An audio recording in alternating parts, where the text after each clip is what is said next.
En el nombre del Padre, y del Hijo, y del Espíritu Santo. Amén. Alabado sea Jesucristo.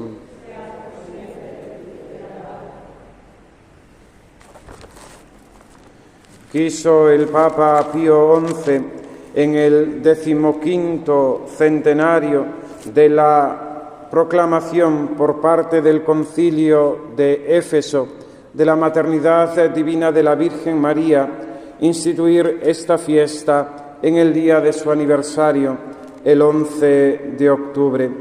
Bien sabemos cómo en los primeros siglos se dan ciertas herejías cristológicas de importancia ante las cuales la Iglesia tiene que proclamar la fe verdadera recibida de la predicación de los apóstoles y de los mismos padres de la Iglesia, que se resume en esta afirmación: Jesucristo es verdadero hombre y verdadero Dios.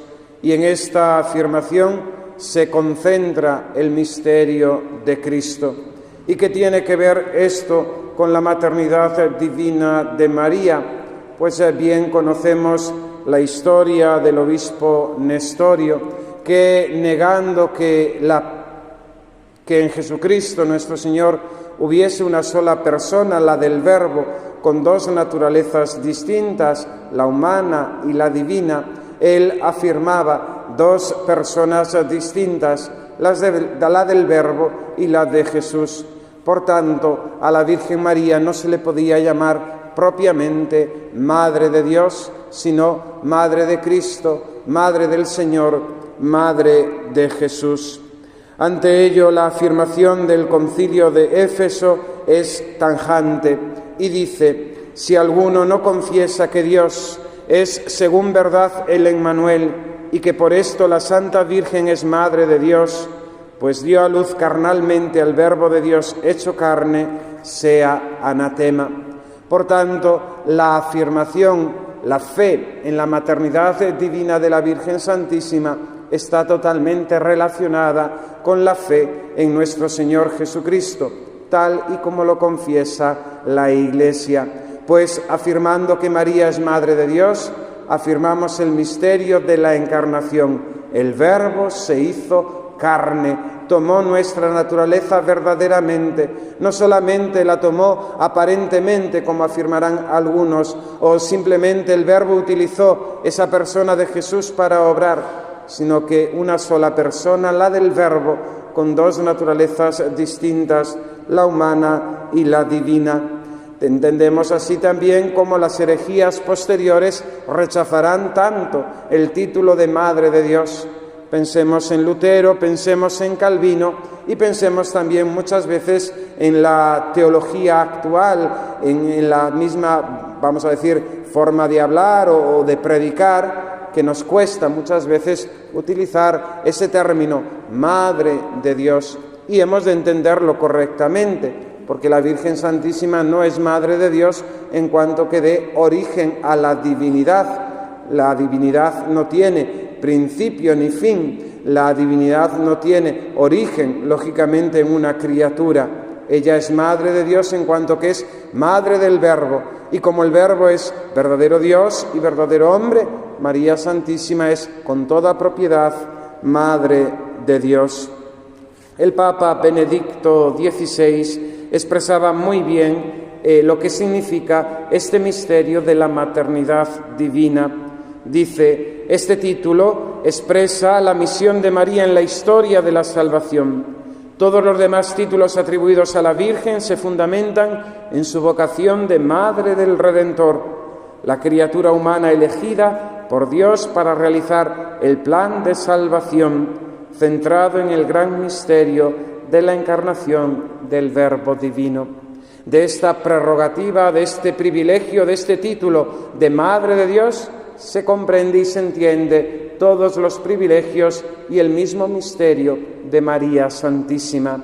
Ella es la Inmaculada, porque Dios quiso para que fuese su madre, preservada de todo pecado, preservada del pecado original desde el primer instante de su concepción. María es llena de gracia, con plenitud de dones, porque es Madre de Dios. María Santísima pudo conservar intacta su virginidad antes, durante y después del parto, porque es Madre de Dios. María Santísima fue asunta a los cielos en cuerpo y alma, porque es Madre de Dios. María Santísima fue coronada como Reina de cielos y tierra, Señora de todo lo creado, porque es Madre de Dios.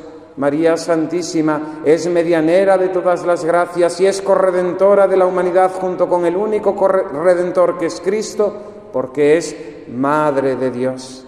Y es así el título más hermoso con el que podemos invocarla. En el Ave María, en la segunda parte, la Iglesia todos los días invoca a la Virgen Santísima, llamándole así: Santa María, Madre de Dios, ruega por nosotros pobres pecadores, ahora y en la hora de nuestra muerte. Amén. El otro día, hablando con una persona acerca de una profesión, de si debía ser más ágil, menos ágil, este joven me manifestaba el gozo que sentía de que ese día la Virgen Santísima, su imagen, fue tratada reverentemente, con devoción, honrada debidamente. Y esto, decía él, es la Madre de Dios, es la Madre de Dios. Muchas veces sabemos bien cómo nuestras devociones externas pueden ser simplemente un esqueleto, pero sin duda alguna son necesarias para expresar el amor que tenemos a la Virgen Santísima, a quien no vemos, a quien no podemos tocar, y entonces veneramos sus sagradas imágenes porque queremos rendirle ese homenaje de amor. Nuestra devoción a la Virgen Santísima bien sabemos que ha de ser interna, bien sabemos que ha de ser expresión y nuestro propósito de imitarla en sus virtudes, pero también con el homenaje de nuestras oraciones, con el homenaje de nuestros votos, con el homenaje de nuestras ofrendas, con nuestra piedad al rezar, con el rezo del Santo Rosario en este mes de octubre. Todo ello es una manifestación de este amor, de esta devoción que hemos de tener a la Madre de Dios. Madre de Dios en cuanto que engendró en su seno a aquel que no pueden contener los cielos y la tierra. Madre de Dios porque fue su primera discípula, la que escuchó y puso en obra su palabra. Dice San Francisco de Asís que todos estamos llamados también a ser madres de Cristo, madres del Salvador, madres de Dios, entre comillas, es decir, participar de ese misterio de la Virgen Santísima. ¿Y cómo es esto? Pues si también nosotros escuchamos la palabra de Dios y la ponemos en práctica. Nosotros estamos llamados a engendrar místicamente a Cristo en nosotros a través de la fe y de las buenas obras. Que María Santísima nos dé su pureza, nos dé su fe, nos dé su caridad, nos dé su esperanza, nos dé todas sus virtudes, para que Cristo nuestro Señor resplandezca, nazca en nosotros y nosotros seamos transparencia de Él. Que así sea, en el nombre del Padre y del Hijo y del Espíritu Santo. Amén.